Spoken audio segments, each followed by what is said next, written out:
আসসালামু আলাইকুম।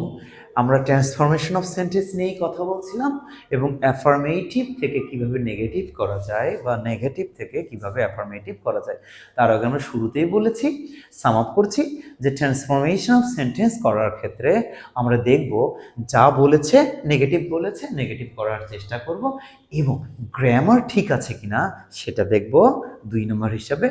এবং এর সাথে কি দেখব যে অর্থ চেঞ্জ হয়ে যায় কিনা। অর্থ আমরা ট্রান্সফরমেশন অফ সেন্টেন্সে করতে পারবো না। ট্রান্সফরমেশন অফ সেন্টেন্স অর্থই হচ্ছে কোনো একটা সেন্টেন্সের পরিবর্তন, যেখানে আমরা অর্থ পরিবর্তন করতে পারবো না, শুধু স্ট্রাকচার বা গঠনের পরিবর্তন করব। তো দেখি আমরা অ্যাফার্মেটিভ তো নেগেটিভ থেকে 1 number, Rakib is an honest boy. শুরুতেই আমরা সেন্টেন্সের অর্থটি জানার চেষ্টা করব কি, রাকিব একজন সৎ ছেলে। এখন এইটাকে নেগেটিভ করব। রাকিব হয় একজন সৎ ছেলে বা সৎ ছেলে, ওই টেন্সই মেইনটেইন আমরা করব। রাকিব ইজ। এখন আমরা যেহেতু নেগেটিভ করছি, নেগেটিভ শব্দ ব্যবহার করতে হবে, নট, নেভার, এগুলো, তাই না? নট ব্যবহার করে ফেললাম। যখন আমরা এটা নেগেটিভ করতে যাব, নট ব্যবহার করলেই অর্থ চেঞ্জ হয়ে যাবে। আমরা বলেছি অর্থ আমরা চেঞ্জ করতে পারবো না। যাতে অর্থ চেঞ্জ না হয়ে যায় সেই জন্য আমরা যে অ্যাডজেক্টিভটা থাকবে এর বিপরীত একটা শব্দ নেব। কেন? কোনো রুল না, যাতে কোনো অর্থ চেঞ্জ না হয়ে যায়। তাহলে what is the opposite word of honest? That is dishonest. So he is not এখানে ছিল অনেস্ট, এই জন্য আমরা ব্যবহার করেছি অ্যাম। এখন ডিসঅনেস্ট, সো হিয়ার এই ডিসঅনেস্ট। আর ডিসঅনেস্ট বয়, বয়ই থাকবে। ডিসঅনেস্ট বয় কি পাচ্ছি?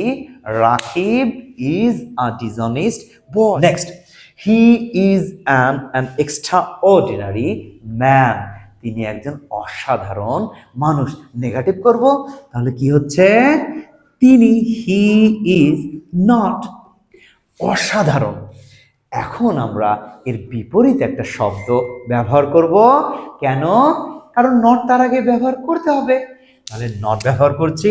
এক্সট্রাঅর্ডিনারির একটা বিপরীত শব্দ ordinary, an ordinary, an ordinary মানুষ, ম্যান। তাহলে তিনি একজন সাধারণ মানুষ নন, মানে কি? তিনি একজন অসাধারণ মানুষ। দেখি তো আমাদের 3টা রুল ফলো হয়েছে কিনা। নেগেটিভ করেছি, গ্রামেটিক্যালি ঠিক আছে, এবং আমাদের কি কি অর্থ চেঞ্জ হয়েছে? না, অর্থ চেঞ্জ হয়নি। তাহলে এটা সার্থক একটা negative sentence. He at both ice cream and coffee. Say ice cream এবং কফি উভয়ই খেয়েছিল। তাহলে একটু চিন্তা করি তো, নেগেটিভ করতে হবে। কি খেয়েছিল? আইসক্রিমও খেয়েছিল, কফি, উভয়টাই খেয়েছিল। আমরা কিভাবে চিন্তা করতে পারি না? তিনি শুধু আইসক্রিমই খাননি, কফিও খেয়েছিলেন, হয় না এটা? তাহলে আমরা দেখি এর ইংরেজিটা আমরা কিভাবে বলতে পারি।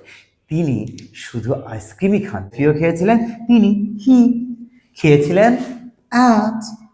তিনি খেয়েছিলেন শুধুমাত্র আইসক্রিম না, কফিও। হি অ্যাট নট ওনলি, শুধুমাত্র এটা না, নট অনলি আইসক্রিম। তারপরে কি বলছি? কফিও, বাট অলসো কি? But also coffee. তাহলে তিনি শুধু আইসক্রিম না, কফিও খেয়েছিলেন। হি at not only ice cream but also coffee. যদি আমরা বলি he went both Dhaka and Rajshahi, তিনি ঢাকা এবং রাজশাহী উভয়ে গিয়েছিলেন। কি বলতে পারি? তিনি শুধু ঢাকাই যাননি, রাজশাহীতেও গিয়েছিলেন। He went not only Dhaka but also Rajshahi. তো যা হোক, এগুলো আমরা মাথা খাটিয়ে বুঝে করার চেষ্টা করব। ভালো থাকবেন।